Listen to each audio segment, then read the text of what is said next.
નમસ્કાર દોસ્તો આજે મારે વાત કરવી છે એ વિડીયો બતાવો છે પણ બરાબર ધ્યાનથી સાંભળજો.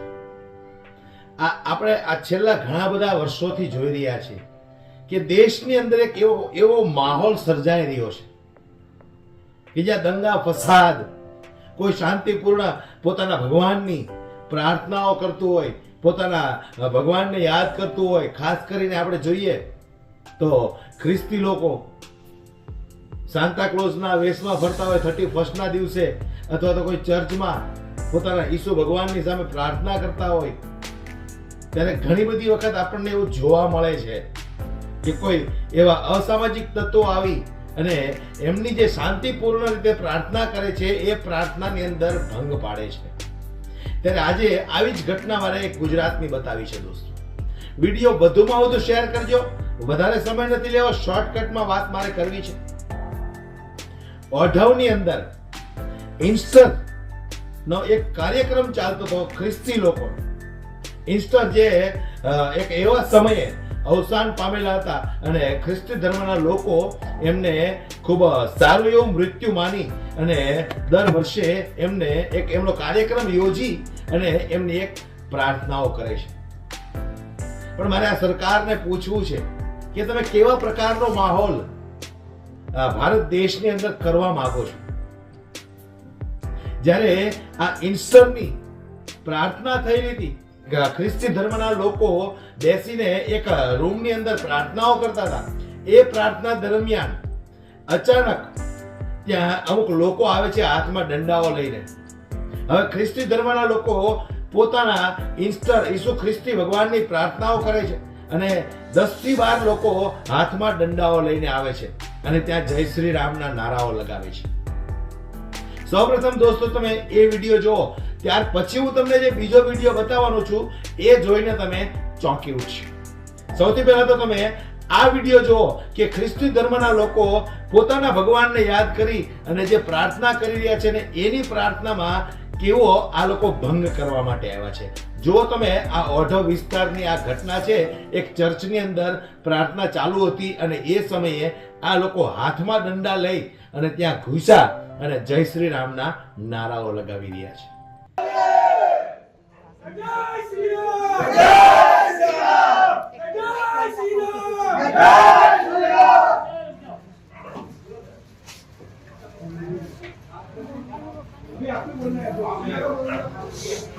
फोन कर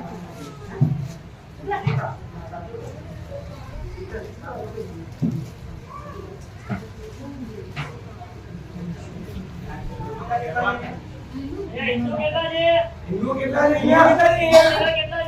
હિન્દુ જ છે. હિન્દુ છે એવા સાઈડમાં આવી જાઓ. આ બે તો હિન્દુ લાગે છે. કોઈ ને હિન્દુ જ છે, જોવાથી ખબર પડે. સાડી વાળા जितने हिंदू सब साइड में आ जाओ. सिंदूर तिलक में माथे उठવાની प्रथा હિન્દુમાં જ છે, બીજા કોઈ ક્રિશ્ચિયનમાં નહીં.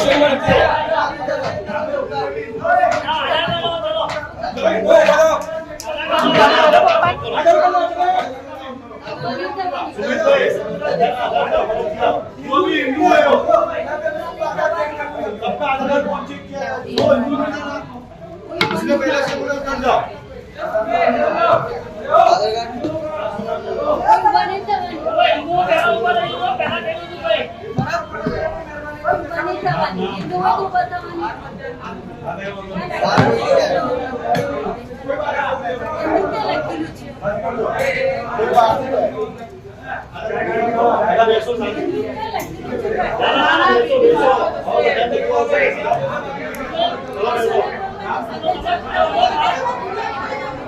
ओ बहन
તો હવે ભારતીય જનતા પાર્ટીના જ નેતાઓ જ્યારે આ ખ્રિસ્તી ધર્મના લોકો, જે આદિવાસી સમાજના લોકો, આપણે જોઈએ તો ડાંગ જિલ્લાની અંદર એક સમયે 30 કે 40 વર્ષ પહેલા 70% લોકો આદિવાસીની હતી.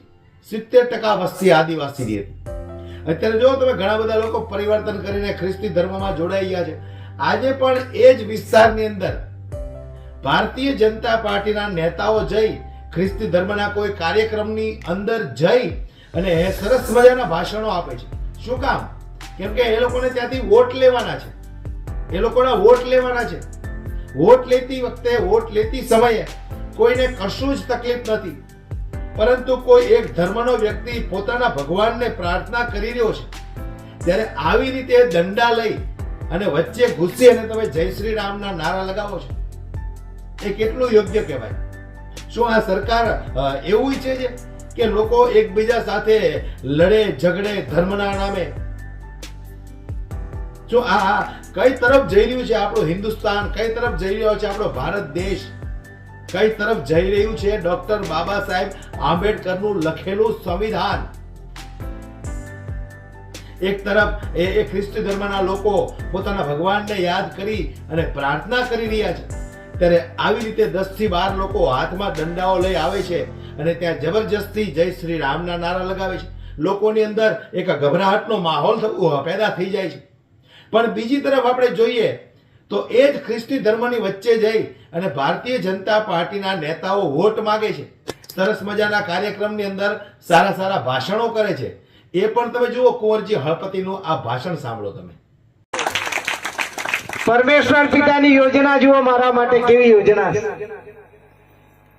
પરમેશ્વર પિતાએ યોજના ઘડી અને મને ગુજરાત સરકારના મંત્રી પણ બનાવ્યા. એ ઈશ્વરની યોજના છે ને. ઈશ્વરની યોજના ના હોય તો થાય ખરા? નહીં થાય ને. ઈશ્વરની મરજી વગર કશું ચાલતું નથી. અને એટલે જ નાતાલના તહેવાર નિમિત્તે તમારી પાસે હું આવ્યો છું. આપણે સૌ બધા વિશ્વાસુ માણસ છીએ. વિશ્વાસુ છીએ ને કે નથી? પ્રભુ પર વિશ્વાસ પૂરેપૂરો છે ને? વિશ્વાસુ માણસ હોય તો આપણે બધાએ જ વિશ્વાસથી આગળ વધવું જોઈએ. એસાયા બુદ્ધાગે એક ભવિષ્યવાણી કરી છે. એક કુંવારી કન્યા ગર્ભવતી થશે અને તે તેના પુત્રને જન્મ આપશે અને તેનું નામ ઇમાનુએલ પાડશે. Hallelujah, hallelujah. ઇમાનુએલ એટલે ઈશ્વર આપણી સાથે છે. છે ને ઈશ્વર આપણી સાથે કે નથી? બધાની પાસે છે, બધાને વિશ્વાસ છે.